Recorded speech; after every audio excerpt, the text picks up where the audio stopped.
समाज को जोड़ने की, समाज के निर्माता के तौर पर महिलाओं की पहचान होती है। आज नौबत यहाँ पर क्यों पहुँच गई है? देखिए पूजा, जब आप पहले हम बात करते हैं रिश्तों के बारे में, तो रिश्तों पे विश्वास आज भी है। आज भी हमारे समाज में शादियां हो रही हैं, तो ऐसा नहीं है कि रिश्तों से विश्वास उठ गया है। हर जेंडर के अंदर, चाहे पुरुष हो चाहे स्त्री हो, कुछ गलत लोग होते हैं, उनके लिए पूरे समाज को बदनाम कर देना ये भी सही नहीं है। लेकिन हाँ, आज रिश्ते टूट रहे हैं, दरक रहे हैं। उसके कारण बहुत सारे हो सकते हैं। किसी एक पर्टिकुलर फैमिली को देख करके या एक कपल को देख करके आप सबको जज नहीं कर सकते हैं। उसमें बहुत सारे कारण हैं। कम्युनिकेशन गैप हो सकता है, आपसे आप जो बात नहीं होती है, लोग इतने बिजी हो गए हैं। आज पति भी काम कर रहा है, पत्नी भी काम कर रही है, दोनों एक दूसरे कंधा से कंधा मिलाकर के अपने परिवार को चला रहे हैं। लेकिन उनके पास जब समय नहीं होता है और बात नहीं होती है, तो तब उनमें तनातनी हो जाती है, गैप बढ़ते हैं। उसके बाद बहुत सारे कारण हो सकते हैं। तो प्यार दिखाकर भी मारा जा रहा है, पत्नियां भी पति को मार रही हैं, पति भी पत्नी को मार रहा है, कोई गर्लफ्रेंड के साथ मिलकर तो कोई बॉयफ्रेंड के साथ मिलकर। लेकिन पूजा, ये पहले भी होता था, ऐसा नहीं है कि आज ही हो रहा है। पहले हाँ, सोशल मीडिया नहीं था, चीजें खुलती नहीं थी, नहीं तो महिलाएं पहले भी मरती थी। कहीं गैस सिलेंडर फट जाता था, कहीं चूल्हे में आग लग जाती थी, बहुत सारी चीजें होती थी, फांसियां लग जाती थी, लेकिन कहीं समाज में बात नहीं होती थी। आज जो महिलाएं हैं, पढ़ लिख रही हैं, अपनी आवाज उठा रही हैं, शायद वो आत्मनिर्भर बन रही हैं, तो कहीं ना कहीं वो अपने जो मुद्दे हैं उठाती हैं, तो वहां पर भी बहस हो जाती है।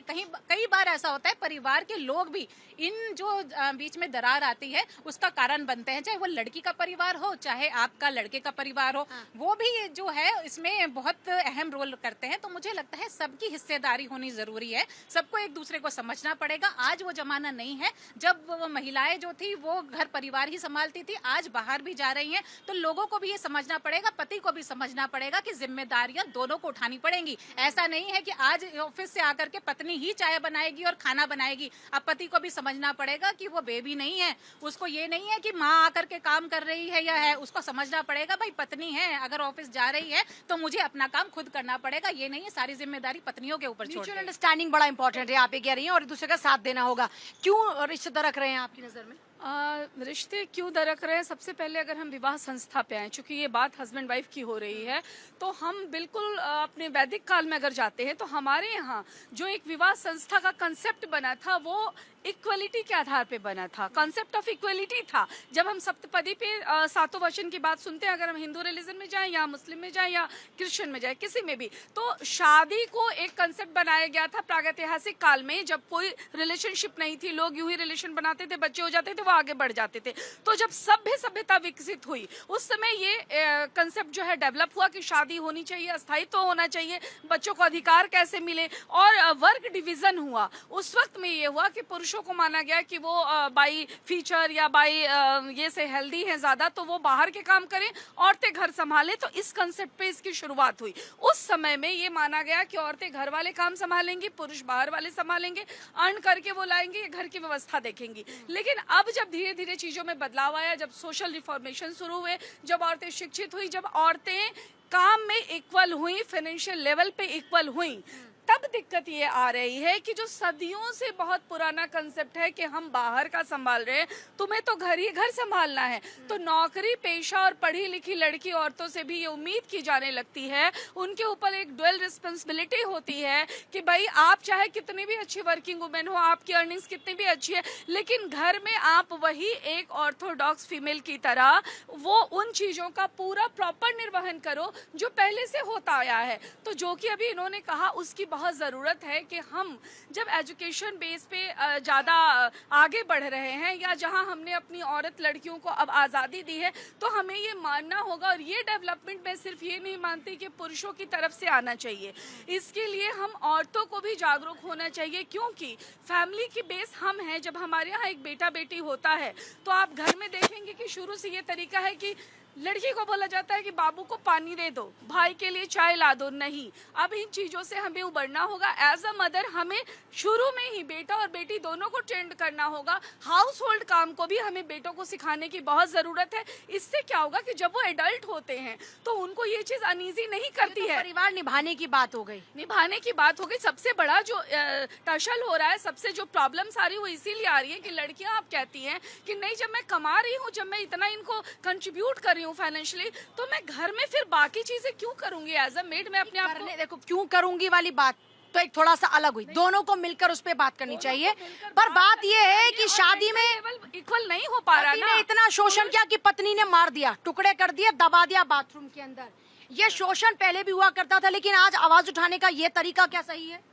नहीं, बिल्कुल सही नहीं है पूजा जी। आज के समाज में कहीं ना कहीं बहुत सारे तरह के डिफरेंट टाइप्स ऑफ स्ट्रेस हैं। फाइनेंशियल स्ट्रेस अपने आप में एक बहुत बड़ी चीज़ है। अनरियलिस्टिक एक्सपेक्टेशंस सोशल मीडिया की वजह से जो हो जाती हैं, जिसमें आपको दिखाया जाता है कि एक सर्टेन लाइफस्टाइल आप मेंटेन करें। फाइनेंशियल स्ट्रेस एक बहुत बड़ा फैक्टर है।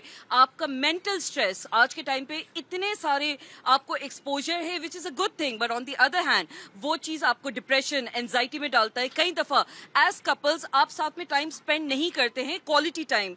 आप घर में भी साथ हो के आप या तो अपने फोन पे लगे रहते हैं, बच्चों की परवरिश में उसमें बहुत बड़ा फर्क पड़ता है। और कहीं ना कहीं आप ये सारी चीजों का जब एक साथ मिश्रण नहीं बना पाते तो वो एक हेल्दी रिलेशनशिप के तौर पे उभर के नहीं आता है।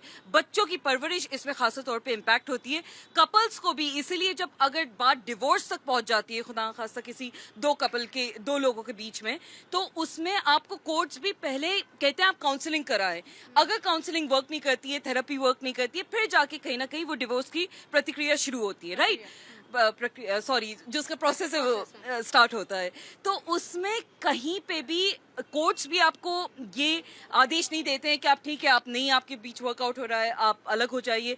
तो which goes on to show कि कहीं ना कहीं दो लोगों के बीच में एक आपसी जो अंडरस्टैंडिंग है, एक कम्युनिकेशन जो बहुत बड़ा फैक्टर है, जो लैक ऑफ कम्युनिकेशन के तौर पे आके एक मेजर फैक्टर हम देखते हैं कई दफा वही बन जाता है। अच्छा, एक और बहुत इंपॉर्टेंट पॉइंट ये है कि पहले जमाने में आप एज अ जॉइंट फैमिली रहते थे, दादा दादी, नाना नानी, चाचा चाची, बहुत लोग होते थे, तो कहीं ना कहीं परिवार आराम से पल जाते थे। ये तो पहले भी था, जॉइंट फैमिली में इतनी जिम्मेदारियां हुआ करती थी कि पति पत्नी के पास बातचीत करने का मौका तब भी नहीं औरतें था। भी काम कर रही हैं, फाइनेंशियली इंडिपेंडेंट हो चुकी हैं। औरतें तब भी काम करती थी, तब घरेलू काम बहुत ज्यादा थे कि तब भी आपके पास समय नहीं था। मैं सवाल ये पूछ रही हूँ कि अलग होना तो चलो माना जा सकता है, लेकिन मार देना, धोखा देना, एक्स्ट्रा मैरिटल अफेयर चलाना, ये जो सिलसिला शुरू हुआ है, ये भी तो समाज के लिए एक बड़ा खतरा है। देखिए, सबसे पहले तो मैं ये कहूँगी कि हमारे परिवार में करियर को बहुत ज़्यादा जो है तवज्जो दे दी गई है। करियर हमारे रिश्तों के ऊपर आने लगा है, और उसके साथ साथ आप ये देखिए कि हमारी जो परिवार हैं वो बच्चों को किस तरीके से ब्रॉटअप कर रहे हैं। उसमें ये है ही नहीं कि हमें परिवार बनाना, हमें तो करियर बनाना है। परिवार बनाना कहीं हमें शिक्षा दी जा रही है? कोई भी हमें ये शिक्षा नहीं दे रहा, ठीक है। और जहाँ पर आप ये देखिए कि जब रिश्ता जुड़ने वाली बात होती है, जब रिश्ता जुड़ रहा होता है, तो लड़का लड़की एक दूसरे को बहुत बड़े बड़े सपने दिखाते हैं। वो सपने जब शादी के बाद आटा दाल और इन सब के भाव नज़र जब आने लगते हैं और एक दूसरे पर बोझ नज़र आने लगते हैं, तो ये हमारे परिवार में ये शिक्षा ही नहीं है।